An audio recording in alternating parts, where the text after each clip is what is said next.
ಇದು ನಮ್ಮ ವ್ಯಾಪಾರ ನೋಡಿ. ವೀಲ್ನ ಯಾವ ಥರ ಉಳಿಸ್ಕೊಂಡು ಬರ್ತಾ ಇದ್ದಾರೆ ನೋಡಿ. ಆಟ ಆಡ್ಕೊಂಡು ನಾವು ಸಂಪಾದನೆ ಮಾಡ್ತೀವಿ ಅಂತ ನೀವು ಅಂದ್ಕೋಬೋದು. ಆ ಕಡೆ ಅಂತ ತಗೋ. ನೋಡಿದ್ರಾ ಎಂಥ ದೊಡ್ಡ ಆಟನ ನಾವು ಆಡ್ತಾಯಿದ್ದೀವಿ. ಬ್ರದರ್, ಡಿಗ್ರಿ ಕೋಟೆ ಎಲ್ಲ ಹಾಕ್ಬೇಕಪ್ಪ? ಒಳಗಡೆನಾ? ಯಾವುದು? ಹಾಂ, ಡಿಂಗಡಿ ಕೋಟೆ ರಾಜಾ. ಹಾಂ, ಒಳಗಡೆ ಹಾಕ್ಬೇಕು. ಹಾಂ ಹಾಂ ಹಾಂ, ಇಲ್ಲಾಕು ಹೆವಿ ಆಯ್ತಲ್ಲ, ಇಲ್ಲಾಕು. ನೋಡಿ, ಹೀಗೆ ನಮ್ಮ ವ್ಯಾಪಾರ ವಹಿವಾಟುಗಳು ಹೀಗಿರ್ತವೆ.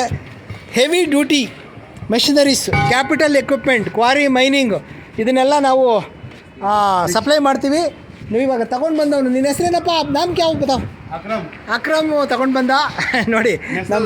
ಹಾಂ, ನ್ಯಾಷನಲ್ ಟ್ರಾವೆಲ್ಸಲ್ಲಿ ಬಂದಿತ್ತು. ಈಗ MSS ಅಲ್ಲಿ ಬುಕ್ ಮಾಡ್ತಾಯಿದ್ದೀನಿ ನೋಡಿ. ಇಲ್ಲಿ ನನ್ನ ತಂಬಿ ಕೂತಿದ್ದಾರೆ, MSS ಅವರು. ಬುಕ್ ಮಾಡಬೇಕು. ಈ ಒಂದು ಪ್ರಾಡಕ್ಟ್ ಇವಾಗ ಡಿಂಗಡಿ ಕೋಟೆಗೆ ಹೋಗ್ತಾ ಇದೆ. ನಮಸ್ಕಾರ, ಕಲ್ಪತರು ಎಕ್ಸ್ಪ್ರೆಸ್ ನ್ಯೂಸ್ಗೋಸ್ಕರ ಈ ಒಂದು ವಿಡಿಯೋನ ಮಾಡಿದ್ದೀನಿ. ಬೆಂಗಳೂರು ಎಕ್ಸ್ಕವೇಟರ್ಸ್ ಬಂದು ಹೆವಿ ಡ್ಯೂಟಿ ಮೆಷಿನರಿ ಸ್ಪೇರ್ ಪಾರ್ಟ್ಸ್ನ ನಾವು ಟ್ರೇಡ್ ಮಾಡ್ತೀವಿ. ಇಂಥದ್ದು ಇದು PC 400ಗೆ ಸೂಟಬಲ್ ಆಗುವಂಥ, PC 400 ಅಂದರೆ 45 ಟನ್ನಿಗೆ ಸೂಟಬಲ್ ಆಗುವಂತಹ ಒಂದು ಸ್ಪ್ರಾಕೆಟು. ಇಂತಹ ಎಲ್ಲ ಸ್ಪ್ರಾಕೆಟ್ ಇರ್ಬೋದು, ಅಂಡರ್ ಕ್ಯಾರೇಜ್ ಈ ಥರ ಐಟಮ್ಸ್ ಇರ್ಬೋದು, ಪಂಪ್ ಇರ್ಬೋದು, ಎಂಜಿನ್ ಐಟಮ್ಸ್ ಇರ್ಬೋದು, ಫಿಲ್ಟರ್ಸ್ ಇರ್ಬೋದು, ಹೋಸಸ್ ಇರ್ಬೋದು, ಇವೆಲ್ಲವನ್ನೂ ಮಾಡ್ತೀವಿ ಅಂತ ಹೇಳ್ತಾ ಈ ವಿಡಿಯೋವನ್ನು ಸಂಪನ್ನಗೊಳಿಸ್ತೀನಿ. ಕಲ್ಪತರು ಎಕ್ಸ್ಪ್ರೆಸ್ ನ್ಯೂಸ್ಗೋಸ್ಕರ ಈ ಒಂದು ವಿಡಿಯೋ.